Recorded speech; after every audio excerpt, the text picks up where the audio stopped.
इसी चीज को गोस्वामी जी ने लिखे हैं, जो स्वरूप बस शिव मन माही, अजहि कारण मुनि जतन कराही।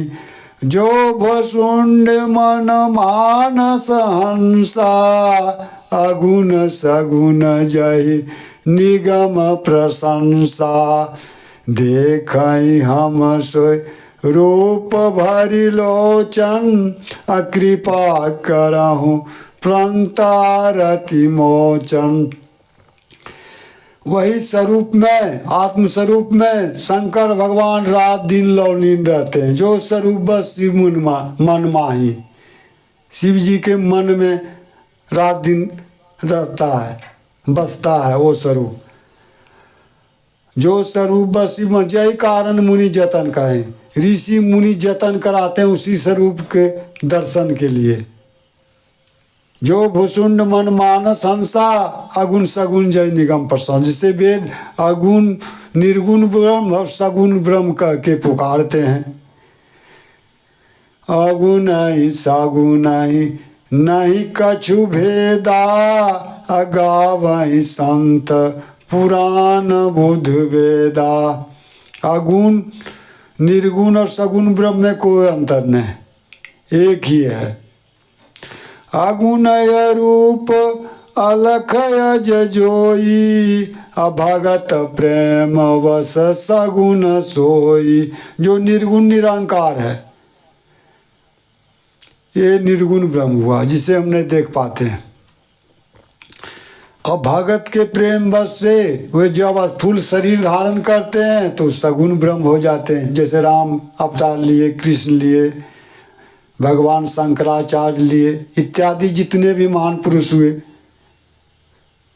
ते सगुण ब्रह्म। तो सगुण ब्रह्म अधिक शोभामान होते हैं। निर्गुण से ही सगुण हुआ, तो सगुण में कोई रूप दिखाई नहीं पड़ता है निर्गुण में, और सगुण में वो रूप दिखाई पड़ता है। भक्त के प्रेम बस आते हैं और लीला करके चले जाते हैं।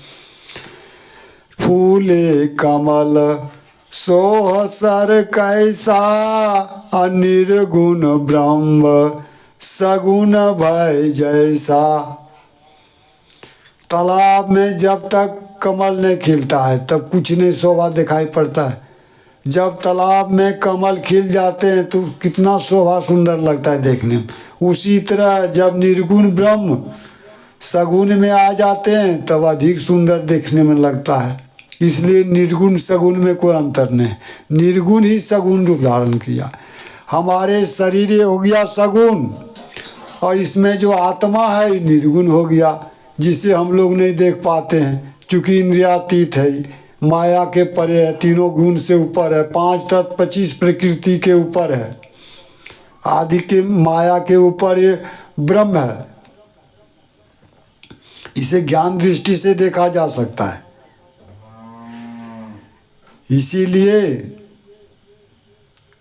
गोस्वामी जी ने लिखे हैं, जो चरणदास जी कर रहे हैं, जो आत्म में मन धरे होय ता लौलीन, अठारी रहे फिर ना चले, सकल विकल हो छीन।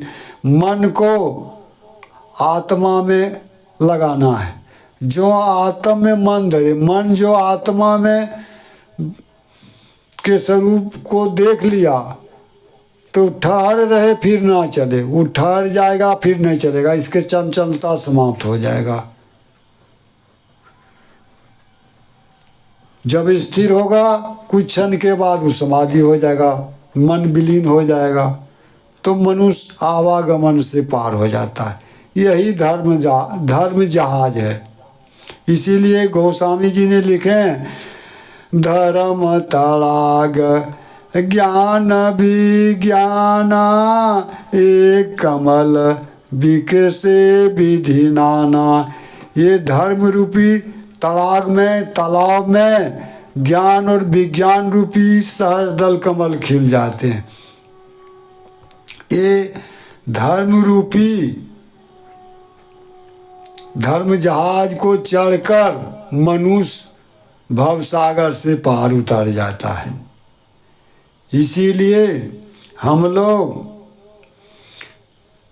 जोन तरह भव सागर नर समाज अस पाय, अशोकृत निंदक मंदमती आत्मन गति जाय। ये मानव शरीर पाकर यदि मनुष्य धर्म जहाज पर चढ़कर यदि पार नहीं उतर जाता है भवसागर, तो वो आत्महनन की गति में जाता है। यही धर्म जहाज है। अब मैं अपने वाणी को अंत में विराम देता हूँ। आगे अगले दिन कुछ दूसरे विषय पर कहेंगे। हरि ओम तत्सत।